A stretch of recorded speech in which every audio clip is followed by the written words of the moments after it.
All right, one of my favorite websites is investor.gov, and I'm going to show you what compounding to a million looks like. We're going to do a couple of examples, right? Now, you guys have heard that if you invest in the stock market, you should get about 10% annually every year. Now, that is an average. Sometimes it's going to go up, sometimes it's going to go down, but that is the average over decades. So let's say your initial investment, you're just getting started, you put $200 into, say, the S&P 500, right? You're going to put a monthly contribution of $200, right? You're just going to consistently do it. It's going to be boring, but I'm going to show you why it's so important. Length and time in years, I'm going to say 40 years, right? It's a long time, right? But you're going to be steady Eddie, continuing to invest every single month into the market. Your estimated interest rate, I'm going to say 10% because that is historically what you can expect in the market. Not every year, but that is an average over decades.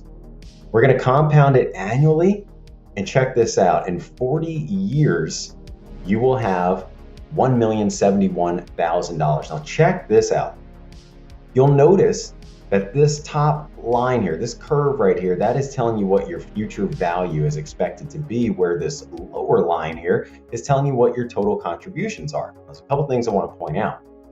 Nothing magical really starts to happen until about year 15, year 16, okay? Because your total contributions at year 16 are 38,600, but your future value is 87,000. And it starts to expand rather exponentially, right? Because time is so valuable. You know, whenever you get out to these 38, 39, 40 years, you know, your total contributions are just over 96,000, but your expected future value is just over $1,070,000, right? It pays to be consistent with the stock market. Now, I'm going to show you one more example.